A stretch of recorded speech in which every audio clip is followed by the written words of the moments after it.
안녕하세요. 저에게 일어난 아주 굴욕적이고 치욕스러운 일을 한번 풀어볼까 싶어서 이렇게 사연을 써내려가게 되었습니다. 자수성가의 표본인 우리 엄마에게서 태어난 저에게 이런 바보 같은 일이 생기다니. 정말 제가 아빠를 닮았다는 엄마의 말을 뼈저리게 실감하게 된 계기였습니다. 얼마나 제가 바보처럼 굴었는지 궁금하시죠? 지금부터 아주 경악스러운 이야기를 하나하나 풀어가 보도록 하겠습니다. 지금 저는 나이를 40이나 먹은 여자입니다. 제 나이 40살에도 아직까지 가장 존경하는 사람을 말하라 하면 우리 엄마라고 말할 만큼 저는 우리 엄마가 참으로 대단하고 존경스럽습니다. 어린 시절 아버지께서 불운한 사고로 돌아가신 뒤 엄마는 보상금이랍시고 받은 그 돈을 들고 음식 장사를 시작하셨습니다. 그 음식 장사가 나름 대박이 터지는 바람에 집 근처에 4층짜리 상가 건물을 하나 구매하실 수 있었습니다. 건물주가 되자마자 음식 장사는 이제 지긋지긋하시다면서 권리금 두둑히 받으시고 가게를 팔아버리셨습니다. 그리고 그 돈으로 저를 키워나가시며 임대업을 꾸준히 하셨고 지금은 본인 건물을 청소하시며 사는 게 낙이신 분이었죠. 제가 엄마 나이 40에 얻은 늦둥이 딸이라 더 귀하게 키우고 싶었다고 아직도 고생했던 지난 과거를 미안해 하시는 분이었습니다. 저는 나름 하고 싶은 거 다 하고 사고 싶은 거 다 사면서 귀하게 컸다고 생각했는데 엄마는 아버지 없이 자란 제가 무척이나 마음에 걸렸었나 보더라고요. 시간이 흘러 제 나이가 30이 되었을 쯤 저는 지인의 주선으로 한 소개팅을 통해 한 남자를 알게 되었습니다. 평소에 저를 예쁘게 봐주시던 직장 선배의 소개였는데 상대방 남자 쪽에서 제 사진을 보고 한 번만 소개해달라고 몇 번을 졸랐다고 하더라고요. 소개팅 자리에 간곡한 부탁으로 나가게 되었고 상대방 쪽에서 적극적으로 나오니까 저도 그 분위기에 휩쓸려서 몇 번 만남을 가지게 되었습니다. 그러다가 진지하게 저에게 만나보고 싶다는 의사를 밝혔고 당시 연애를 오랜 시간 쉬고 있었기에 저도 한번 만나보는 게 나쁘지 않겠다 싶었죠. 그때는 그 사람에 대한 콩깍지가 꽤 쓰여서 그 만남 자체가 행복하고 즐거웠습니다. 연애를 시작하고 더 많은 것들을 알게 되었는데 남자친구가 그때 외제차 딜러 일을 하고 있었어요. 그쪽 분야에는 관심이 없었기 때문에 잘 몰랐는데 외제차 딜러 수입이 들쑥날쑥한 구조로 되어 있더라고요. 판매가 많을수록 인센티브를 받을 수 있는 구조였는데 기본급은 최저시급에 아주 조금 못 미치는 수준이었습니다. 그러니까 한마디로 차를 팔지 않으면 손가락을 빨아야 하는 달이 있을 정도였고 언변이 없는 사람들에게는 혹독한 직업이기도 하다는 이야기였죠. 그럼에도 불구하고 남자친구는 외제차를 구매하는 사람들이 거의 대부분 돈이 많은 사람들이라는 이유로 사치를 즐겼습니다. 항상 본인이 명품이어야 한다며 값비싼 물건들로 휘감고 다녔고 돈을 쓰는 것에 아낌이 없는 사람이었습니다. 저는 자수성가한 어머니 밑에서 평생을 자랐기 때문에 돈 10,000원을 써도 꼼꼼하게 가계부에 기입을 하고 옷 하나를 구매해도 몇 번이나 고민한 후에 결제를 했거든요. 남자친구와는 완전히 다른 소비 성향을 보였었죠. 남자친구는 기분이 가는 대로 돈을 쓰곤 했거든요. 제가 봤을 땐 이해가 가지 않을 정도였어요. 10만 원이든 20만 원이든 자기 기분 내키는 대로 아까운 걸 모르고 돈을 썼죠. 가끔은 100만 원대가 훌쩍 넘는 명품 옷을 고민도 없이 구매를 하는데 저는 기겁을 했습니다. 무슨 가디건 하나 사는데 금액대가 100만 원이 넘어가는 건지 인터넷 쇼핑몰에서 구매하면 2만 원대에도 살 수 있을 법한 디자인인데요. 그렇다고 제가 지질이 궁상을 떨면서 살아왔던 건 아니었어요. 우리 집도 조물주 위에 건물주인 엄마가 있었기에 섭섭지 않게 용돈도 받고 했었는데 제가 아무래도 보고 배운 버릇이 있다 보니 신중해진 것이었죠. 남자친구가 돈을 쓸 때마다 저는 걱정 어린 시선을 보냈고 그때마다 저에게 촌스럽게 굴지 말라는 이야기도 몇 번 했습니다. 저는 솔직히 이게 촌스러운 일인가 싶은 생각이 들기도 했죠. 친구들에게 남자친구의 씀씀이가 너무 해프다고 이야기를 하니 친구들은 봉 잡은 거 아니냐고 이럴 때 제 실속도 챙기라고 하더라고요. 남자친구에게는 물론 장점도 있었죠.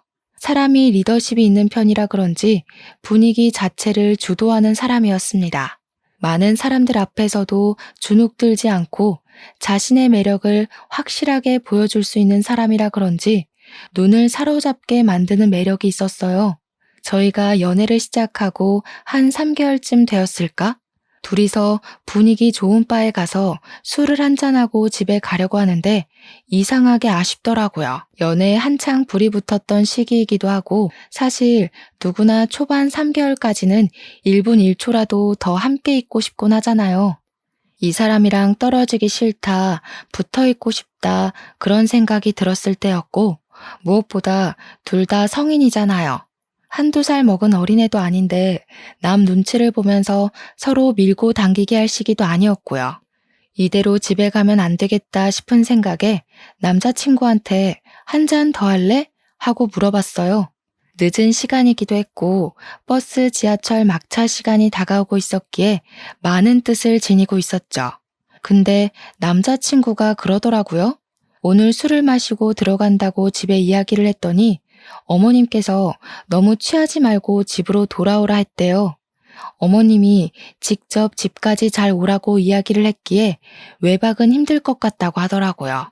남자친구네 어머님께서 몸이 좀 안 좋다는 이야기는 몇 번 들었던지라 저도 더 잡지 못했죠. 너무나도 아쉬웠지만 남자친구네도 저희 집 사정이랑 비슷하게 홀어머니 모시고 살고 있었던 터라 이해를 했죠. 부모님께서 일찌감치 이혼하셔서 어머님이 남자친구를 혼자 키웠다고도 했고 몸도 안 좋으시고 제가 양보를 할 수밖에 없는 상황이라 보내주었습니다. 가정 환경이 비슷하다는 건 어찌 보면 상당한 장점이었어요. 서로를 더 동하게 하는 구석이 있고 위로하는 느낌도 있었거든요. 그렇게 만남을 이어가다가 여름 휴가 시즌이 다가오게 되었습니다. 남자친구에게 당연하다는 듯 여름 휴가 때 어디로 여행을 갈까? 하고 물어보니까 눈을 동그랗게 뜨고 저를 바라보더라고요. 너무 의외라는 표정이길래 혹시 여름 휴가가 따로 없냐고 물어보니 당황해하면서 있긴 있지. 근데 어딜 가? 하면서 저에게 물어보더라고요. 보통 휴가를 커플들끼리 맞춰서 여행을 가지 않나요? 저는 당연히 남자친구와 함께 보낼 생각이었거든요. 사귀고 처음 맞이하는 여름 휴가인데 당연히 같이 시간 맞춰서 보내는 거 아니냐고 물어봤죠. 그러니 남자친구가 한참 우물쭈물하더니 그러면 우리 엄마가 집에 혼자 있어야 하지 않냐고 말을 하더라고요.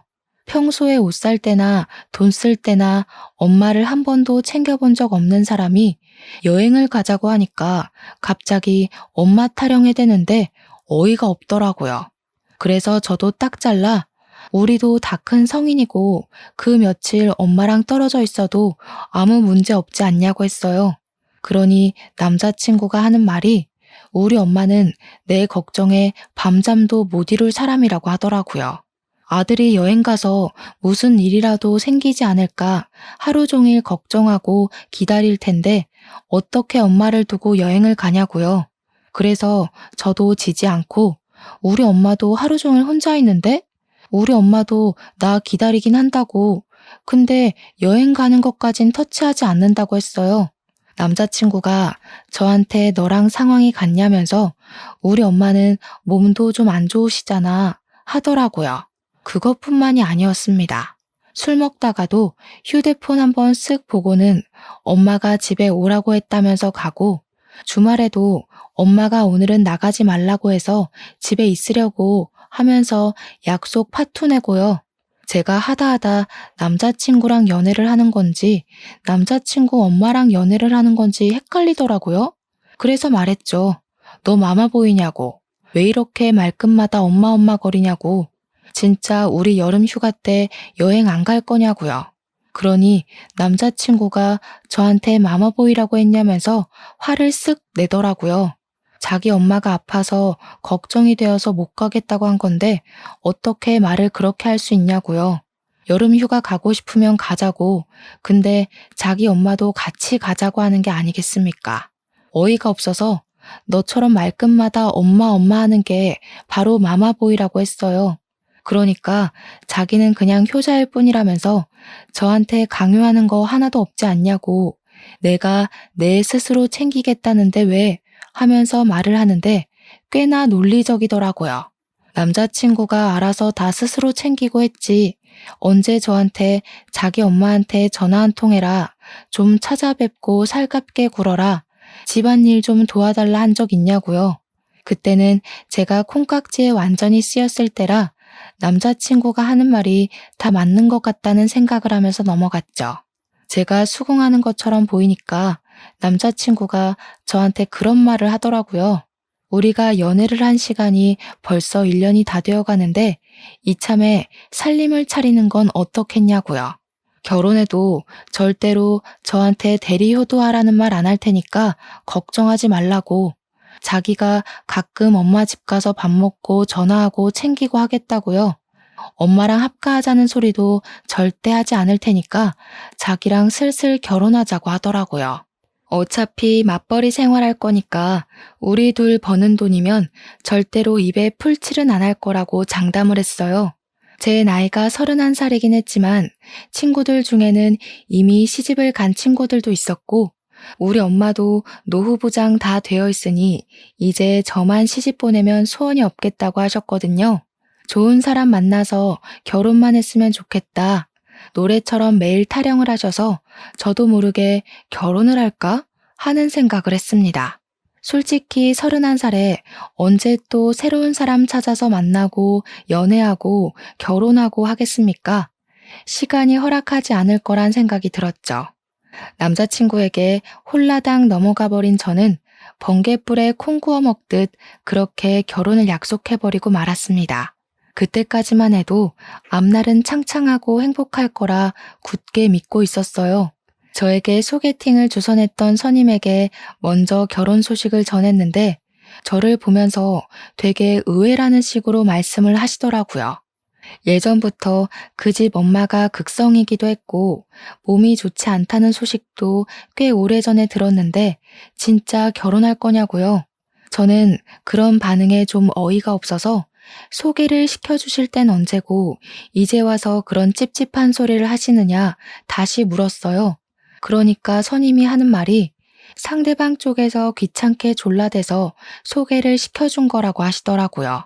자기도 사실 엄청 친한 사이는 아니라고 말꼬리를 흐리시더니 그래도 1년을 만났다는데 자기보단 제가 더 잘 알고 결정하지 않겠냐고 하더라고요. 그냥 축하한다고 말부터 할 걸 하시는데 저도 기분이 좀 상하긴 했지만 고맙습니다 하고 말았습니다. 우리 엄마는 제가 결혼을 하겠다고 하니까 신이 잔뜩 나서 예비 사위가 집에 놀러 오면 씨암탉이라도 잡아야겠다고 오래간만에 음식 솜씨 제대로 보여주시겠다고 성화였습니다. 우리 집에 인사를 드리러 오기로 한 날이 왔고 살짝 긴장했는데 빈손으로 떡하니 나타난 예비 신랑을 보고 조금 실망하긴 했습니다. 처음 인사드리러 온 자리인데 아무리 편하게 오라고 했다지만 빈손은 좀 아니지 않나요? 근데 정작 엄마는 별 신경도 쓰지 않는 눈치길래 그냥 저도 별소리 하지 않았습니다. 엄마가 정말 백숙에 잡채에 게장에 손이 많이 가는 음식들로 죄다 준비를 하셨더라고요. 예비 신랑에게 살갑게 굴면서 많이 먹으라고. 예전에 음식 장사를 했었던 터라 손맛이 좋다면서 닭백숙 다리를 쭉 뜯어서 앞접시에 올려주었어요. 그러니 예비 신랑이 인상 팍 구기면서 어머님 많이 드시라고, 자기는 물에 빠진 닭은 별로 안 좋아한다고 하더라고요. 제가 당황해서 아니 주는 대로 먹지 무슨 반찬 투정을 하고 있냐고 한 소리 하니까 자기네 집은 항상 닭을 구워서 줬다고 하더라고요. 그래서 통닭을 더 좋아한다면서 물에 빠진 닭은 무슨 맛으로 먹어요? 하고 앞접시를 쓱 밀대요. 우리 엄마도 당황하셔가지고 눈만 껌뻑이고 계셨어요. 저는 철없는 예비신랑과 엄마 사이에 껴서 이리저리 눈치를 보며 밥을 먹었습니다. 식사 시간이 끝이 나고 이런저런 이야기를 나누는데 예비신랑이 우리 엄마한테 그러더라고요. 장모님은 무슨 돈으로 생활을 하고 계신 거냐고요. 혹시 제가 생활비를 대고 있는 거냐고요. 제가 그냥 웃으면서 우리 엄마 돈 많아. 걱정 안 해도 돼. 하니까 남자친구 눈이 번쩍 뜨이는 거예요. 아까 밥 먹을 때 슬쩍 들어보니 식당을 하셨다고 하던데 프랜차이즈 같은 거 가지고 계신 거냐고 사장님이냐고 묻대요. 엄마가 그 식당은 권리금 받고 넘긴 지 오래라고 그때 받은 돈이 꽤 쏠쏠해서 저를 키운 거라고 이야기하셨어요. 그러면서 요즘은 부업으로 건물 청소도 하고 있고 하면서 이야기를 하셨죠. 그러니까 예비신랑 얼굴이 팍 구겨지면서 아, 건물 청소 하면서 말꼬리를 흐리는 게 아니겠어요? 엄마도 그 표정에 빈정이 확 상하신 건지 청소하고 있는 건물이 본인 건물이라는 이야기는 하지 않으시더라고요. 어영부영 자리가 끝이 나고 예비신랑이 집으로 돌아가고 난 뒤에 엄마가 저를 확 째려보시더라고요. 저한테 남자 보는 눈이 발끝에 달린 것 같다고 허우대 멀쩡하고 외관만 번쩍번쩍하면 뭐하냐고 속이 시커멓다고 하셨어요. 저도 그냥 딴청 부리면서 평소에 저런 사람이 아닌데 오늘은 긴장을 해서 말이 헛나온 것 같다고 필사의 별명을 했죠. 그러니 그제야 처갓집 방문하면서 빈손으로 오는 애는 처음 본다고 저한테 아주 헛똑똑이라고 하시더라고요. 그 뒤에 저도 예비신랑의 집에 인사를 드리러 가게 되었고 처음으로 시모가 될 사람을 만났습니다. 저를 보자마자 아가씨가 우리 아들이랑 연애한다는 아가씨구나 하시면서 결혼하고 싶다고 하고 물어보시더라고요. 제 손을 잡으면서 우리 아들이 내 손에서 오냐오냐 자라서 맞춰줄 게 한두 가지가 아닐 텐데 고생하겠네 하시는데 첫인상이 너무 좋으셨어요. 이런저런 이야기를 하다가 문득 그런 생각이 들더라고요. 분명 몸이 몇 년 전부터 안 좋으시다고 했는데 아픈 기색이 아무리 봐도 전혀 보이질 않더라고요. 식사 자리에서 밥도 고봉밥으로 퍼서 쩝쩝 소리를 내시며 정말 입안 가득 채워 드셨거든요. 저도 궁금하긴 했던 터라 어머님 이 말로는 몸이 많이 안 좋으시다고 하던데 어디가 아프신 거냐고 물어보았죠. 갑자기 밥 먹다 말고 저를 확 치켜뜬 눈으로 보시더니 왜? 내가 어디 아프면 갖다 버리려고? 하시는 거예요.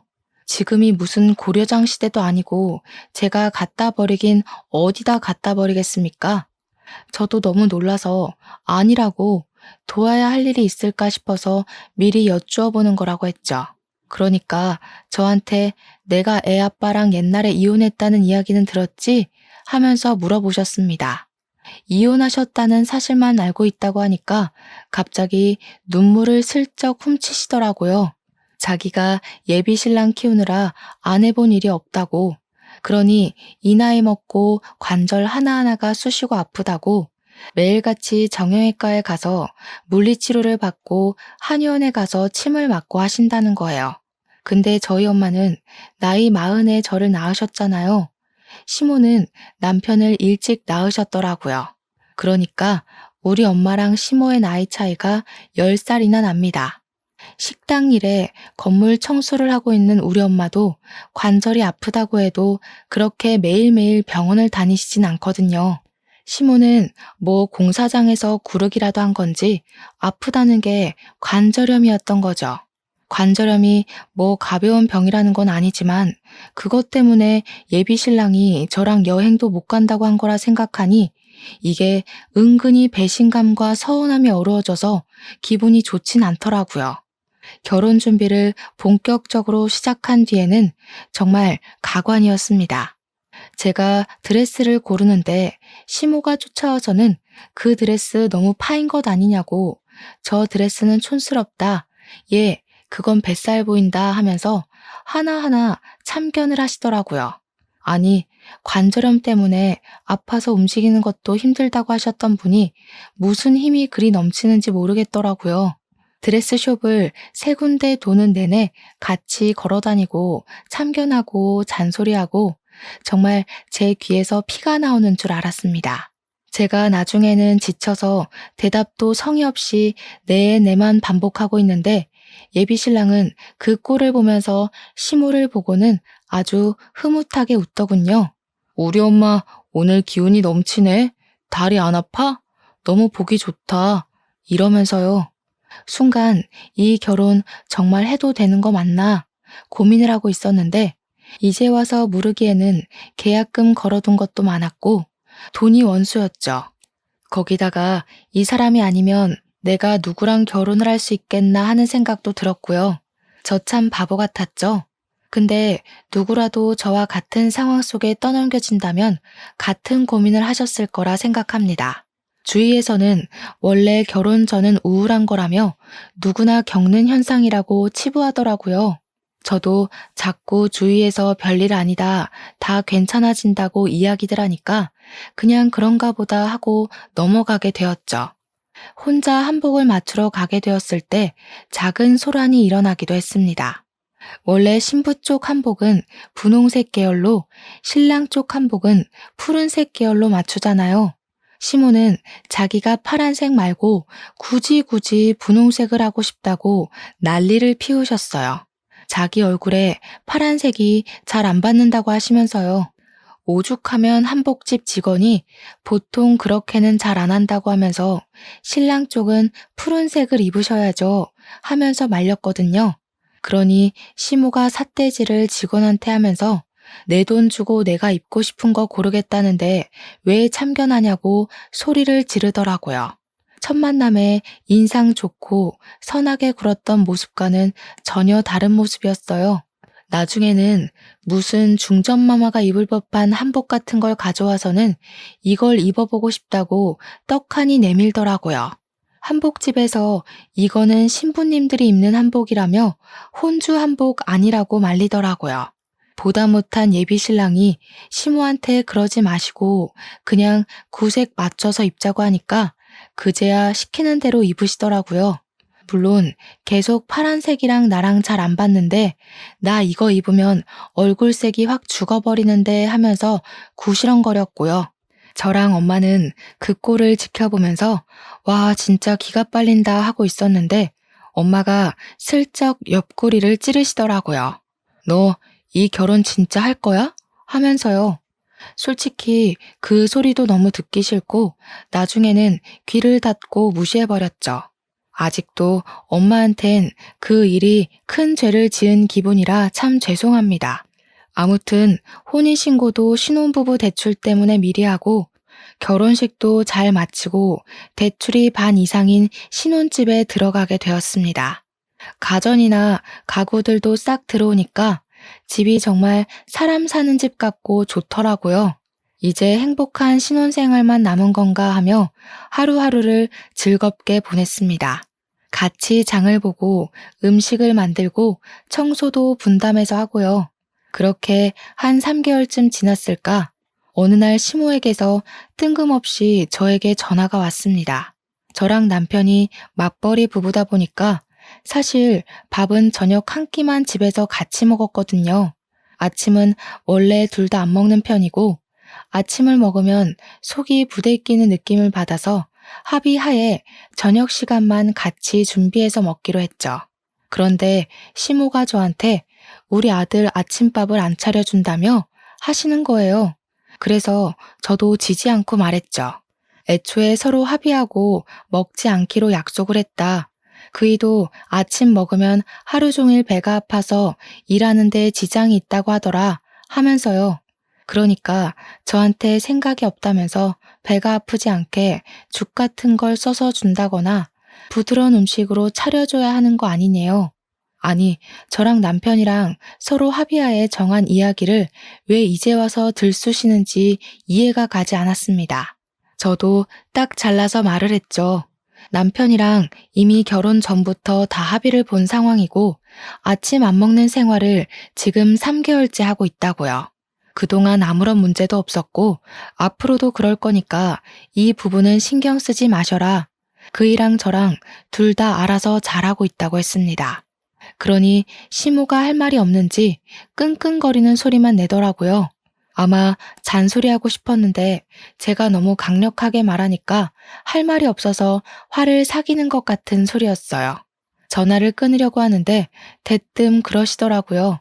왜 저녁밥 차릴 때 된장찌개 아니면 김치찌개만 주냐고요. 원래 한국인의 밥상 기본 찌개가 된장찌개랑 김치찌개 아니었나요? 그래서 둘 다 번갈아 가면서 주고 있다고 대꾸를 했죠. 그러니까 마치 너 딱 걸렸다 하는 말투로 아들이 전화 와서는 순두부찌개가 먹고 싶다고 했다면서 저한테 순두부찌개를 좀 해주래요. 제가 곧 죽어도 순두부를 안 해준다고 일러 바쳤다는데 제가 뭐 일부러 먹이지 않은 건 아니잖아요. 저한테 말을 해야 제가 끓여주던가 하죠. 그래서 오늘 저녁에 끓이겠다고 대꾸하고 끊었습니다. 퇴근하고 온 남편에게 말없이 순두부찌개 거리를 차서 바지락 넣고 칼칼하게 끓여주니까 제 눈치를 살살 보더라고요. 그래서 저도 한마디 했죠. 먹고 싶은 게 있으면 나한테 말을 하지 왜 시모한테 말을 해서 저를 곤란하게 만드는 거냐고요. 그랬더니 그냥 밥 잘 먹고 다니냐 해서 아침이야 원래 안 먹었던 거니까 패스하고 저녁에는 된장찌개, 김치찌개 번갈아 먹는다고 했대요. 시모가 먼저 우리 아들 순두부찌개 좋아하잖아. 한마디 해서 맞지, 좋아하지 라고 대꾸해 준 게 끝이라는 겁니다. 누구 말이 진짜로 맞는 말인지 나원 참. 제가 그냥 남편을 쓱 흘겨봤어요. 남편이 필사적으로 변명을 하길래 앞으로는 저한테 직접 이야기해달라고 오해가 쌓이는 건 싫다고 말했습니다. 그러니까 갑자기 남편이 그럼 먹고 싶은 거 다 이야기해도 되냐고 하더라고요. 제가 뭐 요리사는 아니니까 전부 다 해줄 수는 없지만 말을 해주면 노력은 해보겠다고 말은 했죠. 그러니까 자기는 밥 종류보다 분식 종류를 더 좋아한다면서 캡사이신이 팍팍 뿌려진 떡볶이랑 볶음 우동 같은 밀가루가 먹고 싶다고 하더라고요. 제가 엄마의 손맛을 물려받긴 해서 사실 웬만한 음식들 다 평균치는 하거든요. 다음 날부터 남편이 먹고 싶다는 거 말을 해주면 제 선에서 가능한 음식들을 곧잘 해줬어요. 근데 어찌 된 게 메뉴가 맨날 밀가루 음식에 맵고 짜고 자극적인 것만 줄줄이 말하더라고요. 사람이 좀 골고루 채소도 먹고 영양가 있는 균일한 식단을 해야 하는데 남편이 입맛이 소위 말하는 초등학생 입맛인지 맨날 밀가루만 찾더라고요. 과일, 채소 이런 거 절대 입에도 안 되는 사람은 또 처음이었습니다. 저는 근데 과일을 진짜 좋아하거든요. 그래서 밀가루를 저녁에 많이 먹어도 회사에서 점심에 샐러드를 먹거나 후식으로 꼭 과일을 챙겨 먹곤 했어요. 우리 엄마가 식당 하실 때 저한테 항상 골고루 편식하지 말고 밥을 먹어야 한다고 습관을 들이셨거든요. 저는 나름 균형을 맞추려고 노력했고 남편은 점심에도 맨날 돈가스랑 제육볶음만 먹는 것 같았어요. 그러다가 배변 활동에 문제가 생기고 말았던 거죠. 극심한 변비에 고통스러워하더니 나중에는 병원에 가서 관장을 해야 할 정도까지 이르렀습니다. 배가 아프다고 대굴대굴 오밤중에 구르고 난리가 나서 맹장인 줄 알고 급하게 응급실에 갔더니 배에 가스가 가득 찼다는 겁니다. 한마디로 변을 보지 못해서 배가 아픈 거라며 관장을 하고 가라고 하더라고요. 제가 다 부끄러워서 혼이 났네요. 아무튼 관장까지 했는데도 정신 못 차린 남편은 맨날 떡볶이 해줘, 라면 끓여줘, 아기찜 해줘 하더라고요. 그렇게 맵고 짜고 밀가루만 처먹다가 결국 우리 남편은 치질에 걸리게 되었고 하루 종일 아프다 아프다 하더니 결국 수술까지 하게 되었습니다. 결혼을 했으니까 여름 휴가는 해외여행을 가볼까 하고 계획을 짜놨었는데 남편이 치질 수술을 해야 한다는 이야기를 하자 완전히 절망하고 말았죠.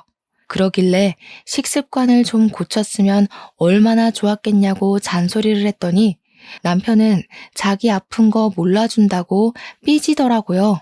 결국 고대하던 결혼 후 첫 여행은 완전히 무산되었고 남편은 치질 수술을 하기 위해 입원을 하게 되었습니다. 수술 자체는 간단하고 시간도 얼마 걸리지 않았는데 수술한 이후가 문제더라고요. 아픈 것도 정말 엄청나게 아프고 앉아있지도 못하고 바로 눕지도 못하고 엎드려서 끙끙거리며 앓는 소리만 내더라고요. 아무래도 수술이 잘못된 것 같다고 이렇게 아플 수 있냐고 예민해져가지고 하루 종일 삐지고 화내고 진짜 어린아이도 이렇게 징징거리진 않겠구나 하는 생각이 들 정도였습니다. 그 와중에 우리 시모는 입원실에 찾아와서 우리 아들 괜찮냐고 저렇게 아파하는데 진통제 하나 안 놔주냐고 발만 동동 구르더라고요. 결국에는 저한테 도대체 뭘 먹었길래 생전 없던 치질이 생겨서 저 고생을 하게 만드냐고 화를 내는 겁니다. 남편이 먹고 싶다는 거 다 챙겨줬을 뿐이라고 같이 먹은 저는 멀쩡한데 뭐가 문제냐고 했죠. 아무래도 어머님이 좀 하자 있는 아들을 낳으신 게 아닐까요? 하면서 일부러 과장되게 웃었습니다. 막말로 시모의 아들 식습관이 이상해서 생긴 병인데 제 탓을 하니 제가 짜증이 나지 않겠어요? 그렇게 한 3일을 입원해 있었어요. 근데 수술은 했어도 화장실은 꼭 가야 한다고 하더라고요. 남편이 배가 아프다고 화장실을 갔는데 수술을 하고 처음으로 변을 본 것이었거든요. 뒤처리를 하려니 무섭고 아프고 힘들었나 봐요. 저는 출근을 해서 없었고 병실을 지키고 있던 시모한테 계속 징징거렸던 거죠. 퇴근하고 병원에 찾아가니 시모가 저한테 그러더라고요. 우리 아들이 치질 수술해서 뒤처리가 힘들다고 하니까 네가 좀 도와줘라. 제가 너무 놀라서 네? 하고 물어보았죠.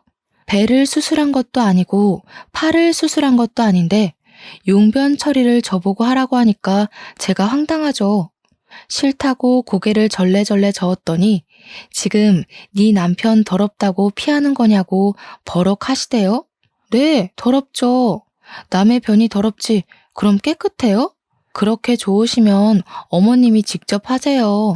제가 딱 잘라 거절을 하니까 민망한 건지 괘씸한 건지 수치스러운 것도 모르고 그걸 시모한테 시킨다고 버럭버럭.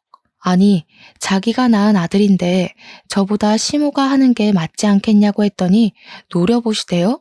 제가 시모한테 수치스러운 건 어머님이 아니고 남편일 거라고 그거 하나 제대로 못하는 머저리로 만드시는 거냐고 했죠. 남편이 퇴원을 하고 저희는 다시 일상으로 돌아가게 되었습니다. 남편은 수술을 하느라 여름 휴가를 다 쓰게 되었는데 저는 여름 휴가를 쓰지 않았으니 남아 있었거든요. 그래서 엄마를 모시고 일본 여행을 가기로 약속을 잡았는데 남편이 대뜸 우리 엄마는 하더라고요. 저도 아무렇지 않게 우리 엄마랑 여행 가는데 시모는 왜 물어보냐고 모르쇠로 일관했더니 입을 삐죽이더라고요. 제가 웃으면서 시모는 네가 모시고 가야지. 나한테 대리효도 안 시킨다며? 나랑 엄마랑 놀러 가는데 시모를 왜 끼워 넣어? 했어요. 결혼 전에 저한테 약속했던 사실이 있었으니 자기도 대놓고 시모 모시고 가라고 강요도 못하고 제가 시모도 같이 가자고 해볼까? 하고 말해주기를 기다렸던 모양이더라고요. 제가 정신 나갔나요? 시모를 모시고 가게. 끝까지 제 입에서 시모한테 물어보겠다는 말이 나오지 않으니까 우리 엄마 일본 못 가봤는데 불쌍하다 하더라고요.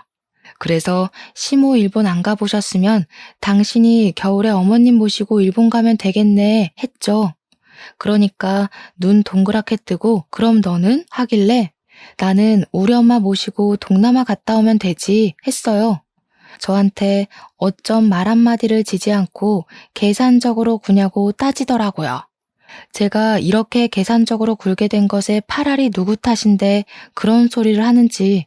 저는 친정엄마랑 결국 일본 여행을 떠났고 즐겁게 여름 휴가를 보내고 와서 선물 사온 걸 남편과 시모에게도 나눠드렸습니다.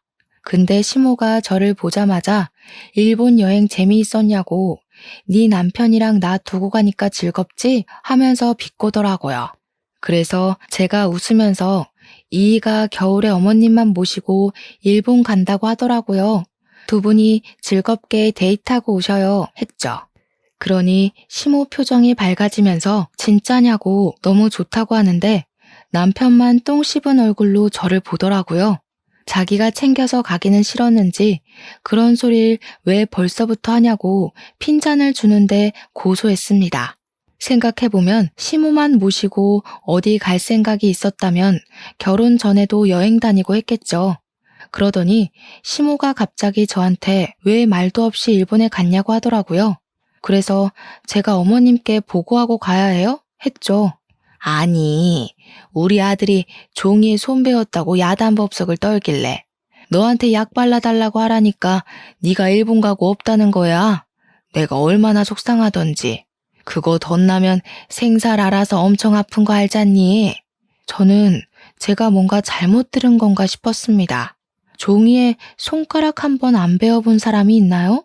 지금 저한테 약 발라줘야지 어디 일본을 놀러 가고 앉았냐고 한 소리 한 거잖아요. 저처럼 사무직 하는 애들은 허구한 날 서류 만지다가 베이는데 그럼 직장에 남편 불러서 손을 치료해달라고 해야 되냐고 따지니까 시모가 그러더라고요. 저처럼 자주 베이는 애들은 내성이 생겨서 아픈 것도 모르지만 고운 우리 아들 손은 다르다고요.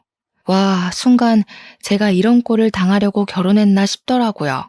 욱하는 마음에 아이가 없을 때 이혼을 해야 하나 그런 생각까지 들었고요.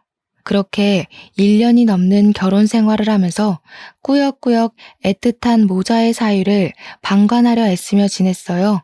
제가 어느 정도 포기를 하고 나니까 마음이 편해지더라고요. 그러던 어느 날 시모가 다짜고짜 저한테 전화를 해서는 남편이 승진 명단에 분명 올라가 있었다고 했는데 이번에도 승진을 못했다고 하면서 짜증을 내는 거죠. 제가 알기로는 부장이 직접 이번 실적이 별로여서 누락된 거라고 다음에는 팀장급으로 승진을 시켜주겠다고 했다고 들었거든요.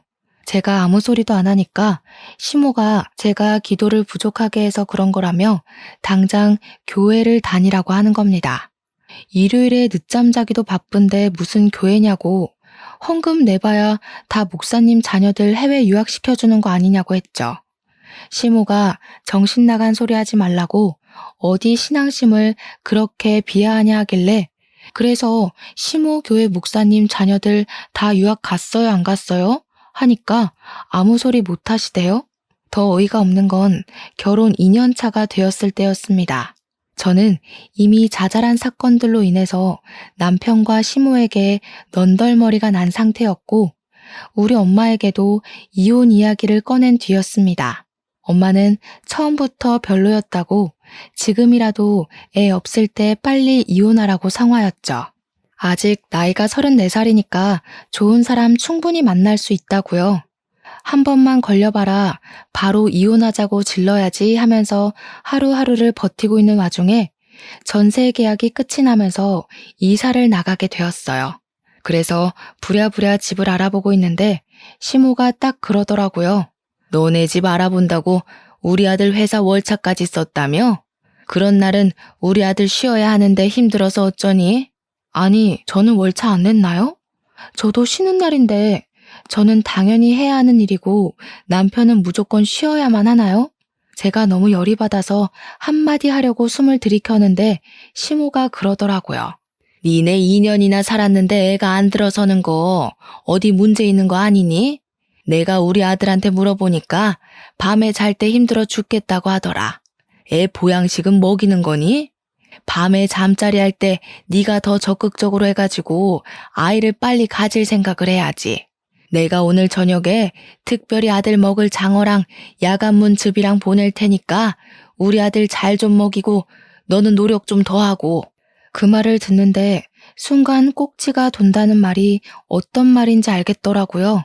남편이 옆에서 듣고 있다가 엄마 장어 고마워 하는데 수치스럽고 열받아서 남편의 머리통을 뻑소리 나게 쳤습니다. 그러니까 남편이 악 하면서 소리를 지르는데 전화를 듣고 있던 시모가 아들 무슨 일이냐고 소란이더라고요. 남편이 놀래서 얘가 나 때렸어 하고 고자질을 하고 시모가 뭐가 어쩌고 어째 하면서 당장 부동산 앞으로 오겠다고 난리를 치더라고요. 저는 참지 않고 부동산 앞 길거리에서 소리를 고래고래 질렀습니다. 야, 이혼해.